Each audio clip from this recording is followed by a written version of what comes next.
Really interesting animals. So they have a really long scientific name that I've not been able to pronounce at all. So I won't try. But what it essentially translates into is antelope with the circle butt, and that is there's a main difference between them and the females. We call it that get up really close to the Hartman's Mountain zebra, you'll find that it's actually a really dark solid brown. And the stripes on the Hartman's Mountain zebra actually don't go all the way across the globe. They're the only species. And because of that, the habitat that they inhabit is a bit more dry, a bit more rocky. So because of that, they've developed some pretty cool evolutionary traits. Their hooves are a bit dry by it. So he's a roan antelope. We might be able to see some more of them. We have some younger ones, but Linus is special.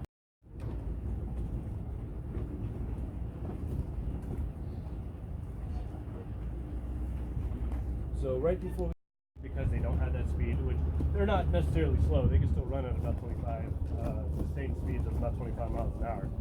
It's just for an antelope species that is pretty slow, and it's tambourine.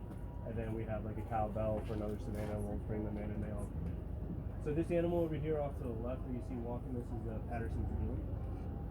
They're actually over here towards are receiving any kind of medication. We'll administer their medication there, stuff like that. But the giraffe actually eat out here on this thing. So we don't feed them out here because they're tall enough to put their food up high in the trees so they can exhibit neighbors of some of the local wildlife. And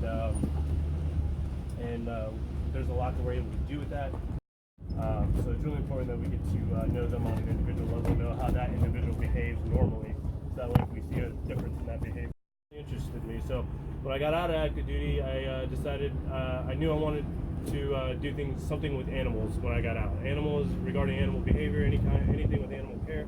Conservation zone. This conservation zone is fenced in. It's guarded by anti-poaching rangers on the outside, but there's absolutely no human interaction on the inside. We don't. He would tend to his lands and his livestock, and a lot of these. So it's really cool that we got to see them. They live in that underbrush. It's usually swampy or very tropical forested area, and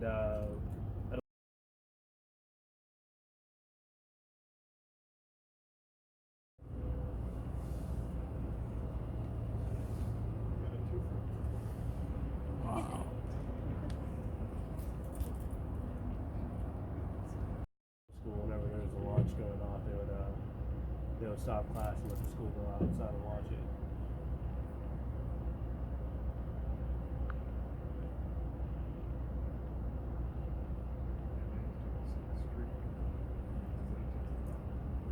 So unmanned satellite, would that be, is that SpaceX doing it? Yes, SpaceX, and it said 60 satellites were going to be launched with this one rocket.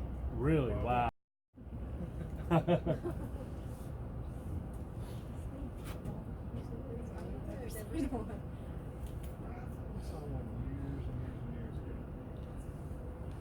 In the wild, but they can actually go. Oh wow! Wow, you can. That's the direction I should be.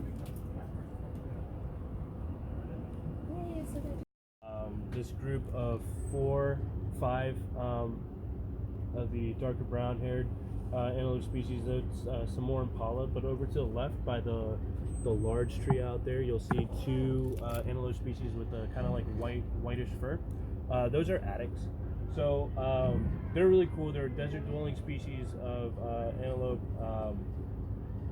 They on the top. We have we put that giant pile of dirt out.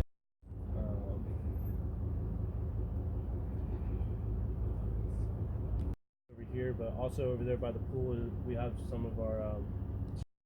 Talk to you about it when we can get a better look at it. So we got some more white bearded wildebeest over here on this savanna. This is our second largest savanna. It's called Uzima. Even zoological institutions that aren't accredited by AZA have access to it.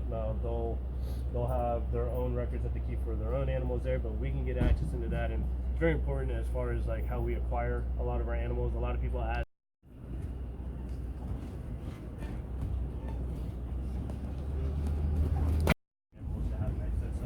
However, for new nutrient rich. The other direction. If I had to pick a favorite, it would be Wyatt. He looks just like his mother. I work a lot with his mother over at the park. But as you can see, we have this hay bin up here. We can a bit larger than the one that we saw earlier, but over here you're going to get a really good look at the Masai giraffe. So if you look at those darker color patterns, you'll see that jaggedness. Yeah. And they'll make these turns, keep that speed, and be able to keep going, and that's their major defense against trying to escape cheetahs. Primary source of, they're kind of like the primary prey. A lot of people think that they're stripes. I did too, actually, until I got the job here. I ended up finding out that those aren't stripes. They don't have stripes. Those are actually sweat streaks.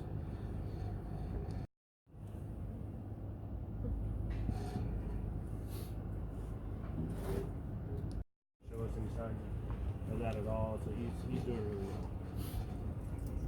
But this is another species of antelope that will surviving roan antelope in a zoological institution in the Americas. He's about 22 years old. Their average life expectancy is we like to have a theme when we name that they've been able to see from orbit.